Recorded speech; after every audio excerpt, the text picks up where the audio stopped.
Music streaming, a service that many of us cannot live without. It provides us consumers with millions of songs on our devices at our fingertips. Easy, portable, and convenient. Platforms such as Spotify and iTunes have transformed the way we consume music by pairing streaming with a subscription-based system. This made music consumption significantly cheaper than before when physical forms such as CDs, cassettes, and vinyls were popular. Streaming has also helped the music industry by increasing the total revenue from music sales in the last few years. It now accounts for almost 80% of the total revenue. This shift from physical music media to a more convenient and versatile digital format has brought both benefits and problems. So today, in this video, I will be discussing how streaming came to be over the years, the opinions different people had on it as developed, and its current benefits and problems. I will be also providing my take on the current situation and providing possibilities or solutions to certain problems for the future.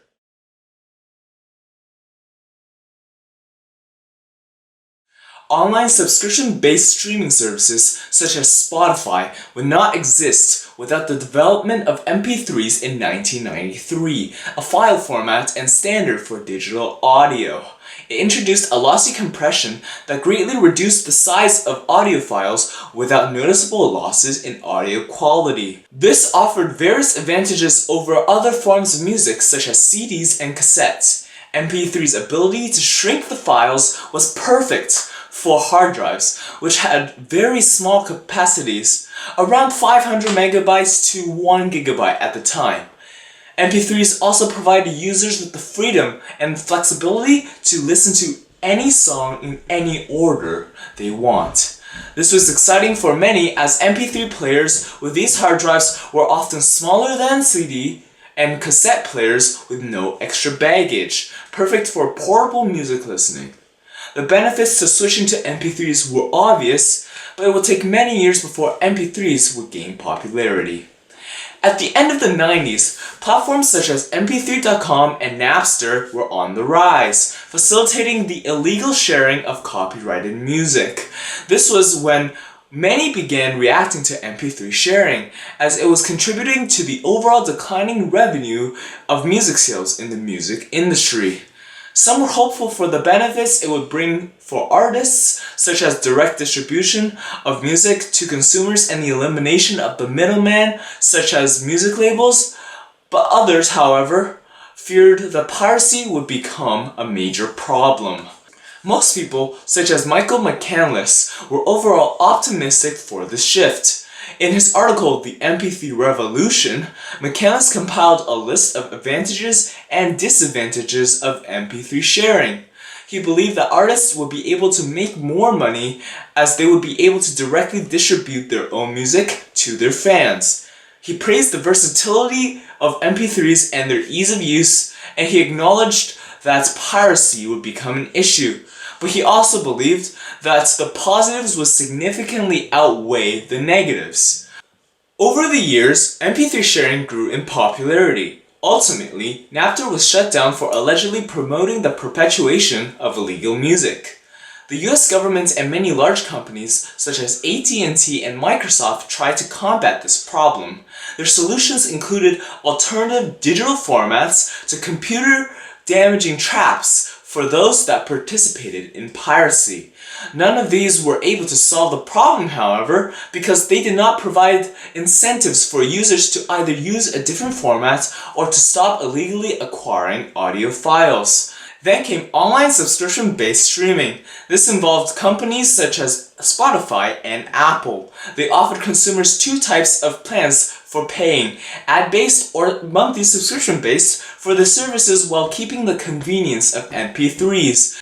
Additional bonuses such as extensive catalogs and concentrating everything in one app provided an incentive for consumers to switch over. Many were willing to endure ads or pay small monthly fees to avoid the hassle of searching for reliable torrents and downloading them.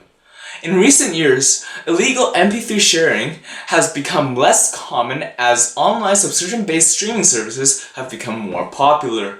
Annual stream counts have increased, along with annual revenue from the music sales in the industry.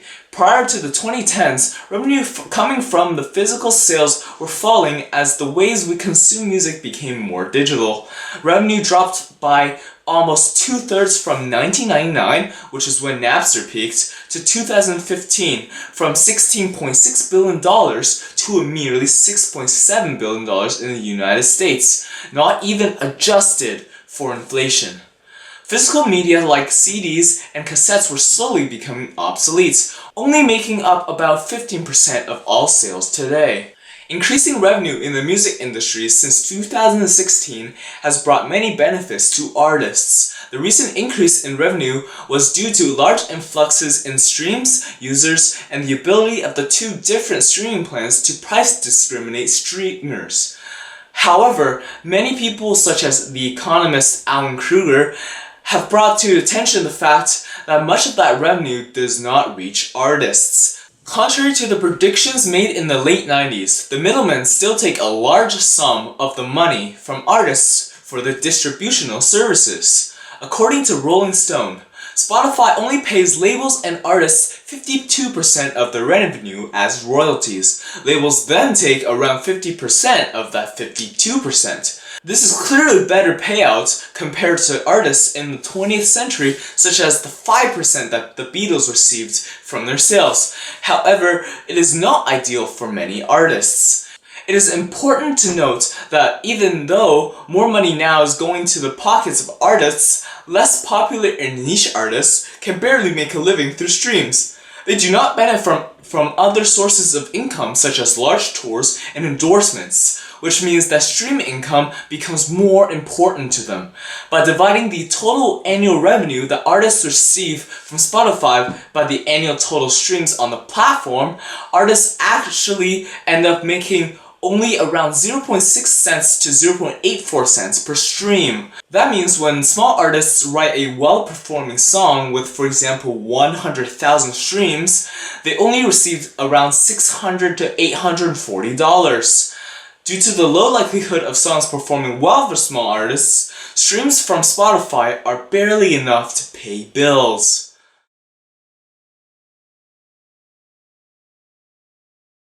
It is evident that piracy related to MP3 sharing has diminished since the introduction of subscription-based streaming services.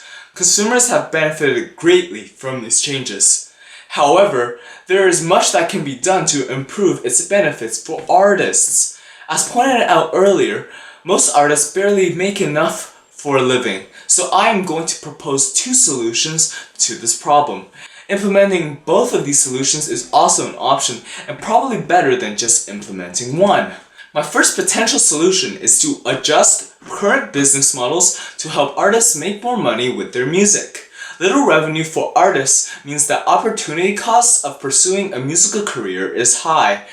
To help smaller artists, it would make sense to skew more revenue towards them. Smaller artists would greatly benefit from this change, while more popular mainstream artists would feel very little effects as most of their income come from other sources. In addition, independent artists would benefit as they would be able to make a living without the help of music labels. This can both reduce the power of music labels have over the industry and provide artists with the right over their own work as more artists are willing to become independent.